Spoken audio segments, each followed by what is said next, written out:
as far as my favorites go, I pretty much love every part of the making of the Hunger Games, the 8-part documentary. I think it's just really incredible, like some other people have said, to see Gary's process. And like Tiffany said, it makes more sense now why he, backed out of Catching Fire, because he was so heavily involved in everything. There really would not have been enough time for him. I really liked the segment about filming on location. I thought it was really cool to see like how they went about choosing the locations in North Carolina and what it was like shooting out in the woods. I thought that was really interesting. I also really, really loved Letters from the Rose Garden. I just thought that was so amazing. I mean, just Donald Sutherland understands President Snow so deeply. Like, it kind of just blew me away. If you're listening and you haven't yet watched Letters from the Rose Garden, please watch it, because I think you'll walk away with a much higher appreciation for Donald Sutherland. I loved him as Snow, but after seeing this, I think he's perfect. It's just incredible, how insightful and intelligent he is. And I also that's actually one that I watched, Savanna. And I was just going to say, I mentioned this before the podcast, but I'm fully convinced, and I think you all agreed with me when we were chatting beforehand, that Donald Sutherland is at a level of intelligence that's just far beyond any of us. I think his IQ must be 200, or he has some kind of grasp of humanity and of the written word that's just beyond most people's level. And he's just talking on a higher level of functionality. Like, when I think of what the super intelligent future human should be, I think of Donald Sutherland's speech in that Rose Garden. I think hopefully all of humanity will write letters like that someday and be able to speak so eloquently. I was just so impressed. And it's obvious that if you want to talk about someone having an impact on the film, Donald Sutherland has had a major impact on the entire legacy of the series, because that one letter caused several scenes to be added and really altered Gary Ross's way of thinking. So that's pretty incredible for an actor to do that, I think, and you just have to kind of tip your cap to how amazing he is. Anyway, I know you had some other stuff you wanted to go on, but I did want to say that because I was so impressed with that feature. Yeah, it's his understanding of the character is just phenomenal. So please watch it if you have not. And I was just going to say, I also really loved all of the features that sort of showed and explained how the CGI was developed and incorporated. That stuff is like so far beyond my level of comprehension. I know how they do it, but I really don't. So just seeing them do it is so cool. Like, the fact that the entire game center was pretty much just one entire green screen kind of blows my mind. The talent that those actors must possess in order to believably, interact with an environment that isn't actually there. I am so impressed, and I think it's really cool. Let's see, Ellie, have you been able to watch any of the special features? And if so, which ones are your favorites? I actually put 3 hours aside right before HGFiresideChat to watch it today. Someone was responsible. Thank you.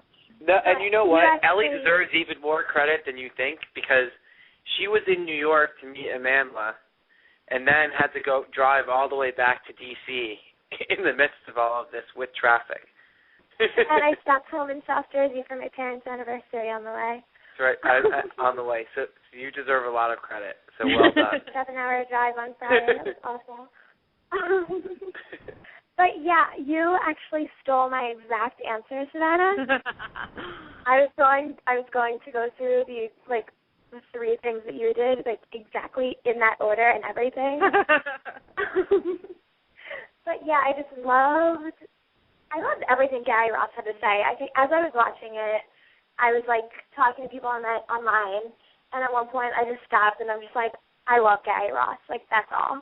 That's all I have to say right now. Because everything from the way he planned the movie that, like other people were saying, reinforced why he didn't feel he could do Catching Fire in the time frame that he was given, to what he had to say about Jen and some of the other actors. Everything he said just, like, warmed my heart. It was amazing. And then Letters from the Rose Garden, like you and Adam were saying, he has such a grasp on the character that's so much deeper than I ever thought about, and I have thought about these books pretty much constantly for a year now. And, like, there were things he was saying that I'm like, oh, I never looked at it that way, but that makes so much sense. And it was just amazing, and I feel I understand President Snow a little bit better now, which kind of scares me a little. But it was just amazing. And then all the CGI stuff was really cool as well, just to see how that all comes together. Yeah. You know what I loved? Yeah. I loved when Gary Ross was talking about how he put in the betting arena because he couldn't figure out how to link the two scenes. Like, I would have thought that they just, like, you know, that was planned and all that, but to use that as a way to link how the audience, let the audience know who that is peeking around the corner, you know, for those who haven't read the books. I thought that was really awesome. Yeah, that I don't know, it just, I feel like I've walked away after watching the special features. I just kind of walked away feeling really bummed out that Gary Ross isn't directing Catching Fire, because you really get to see how close the entire cast and crew was with him, and how so many of them were so invested in this project because of him. You know, so many people were saying that they couldn't think of anyone better to write the script and et cetera, and I don't know. It was, and the ending too, like the very last part of that documentary, I think it ends with like just him smiling, and that made me like so sad, because he's not going to be back. I know. But why is he not coming back? I didn't even watch the full feature, and just watching a few minutes, I had this terrible bittersweet hole in my chest. Yeah. That he's not going to be part of this. You watch the features and you see how he was literally involved in everything, from, you know, the script writing to casting to just every aspect of the movie, like, has his touch on it. And he knew that if he were to sign on to do Catching Fire, there wasn't enough time for him to work in the same way. Like, he wouldn't have been able to be as involved as he was with the Hunger Games, and I don't think that he didn't feel that he could make the movie he wanted to make without that longer period of time, which really sucks. I know. This first one turned out so well. We're all so happy with it. And now there are just a lot of question marks, but, you know, I think it's great.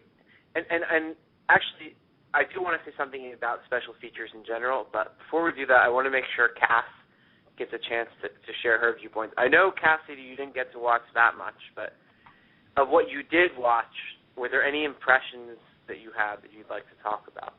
Well, yeah, I mean, talking about the Donald Sutherland thing, you guys were saying he's like super smart and stuff. It was more than that for me. I was watching it, and I felt like it was like unsettling. I was like, okay, wait, so did the Hunger Games really happen and this guy is actually President Snow and we just let him roam free? Like, he's got such amazing insight on the character that I was very unsettled. I was like, what the, okay, wait, hold on. Like, it's cool, but it's also kind of freaky. So he's a very intelligent human being, and I was talking about it earlier, and I said, I think a lot of the cast members seem very, very smart. And I feel like the smarter the person, the better the actor they are, because then they can intellectually connect with their character at a better capacity than other, you know, actors. And Donald Sutherland is like a prime example of that. Also, you know, Jennifer Lawrence seems very intelligent. Also, like you said earlier, Amanda Stenberg is like way mature for her age, and it's just crazy. But anyway, Yeah, I liked the special features. The ones I saw. I saw that 8-part documentary, and it was crazy. And the whole time, I was just thinking, man, the recurring thought I kept having was that, man, it bugs me now it just bugs me 10 times more the people who criticize the movie because they thought the shaky camera was, like, lazy, or they thought the lighting was lazy. There was not a single inch of this movie that was not thought out, planned, and, like, strived over. There's so much thought that went behind it. It's just like, holy cow. Like, listening to Gary Ross talk, he had such a vision, and he worked so hard. And so when people criticize it, but it's fine, like, to not like it, but when people criticize it without understanding all that hard work that went into it, it's just like, now it's just going to annoy me 20 times more than it did before. But other than that, yeah, I loved the 8-part documentary, and I loved The Letters from the Rose Garden. And they were really, if you have it on iTunes, there's some really, really cool special features. Basically, it's essentially the same idea, but it's just like, a couple interviews that you don't see before. I like when they talk about the whole casting process. That was cool. It was just it's just a really interesting addition to the movie, and it, like, helps it. It really, like, I feel like usually special features are kind of pointless. Like, they don't really do anything. You just kind of like, yeah, that's interesting, whatever. But this was actually a very useful companion to the movie. It's like, opens up a whole new world of insight.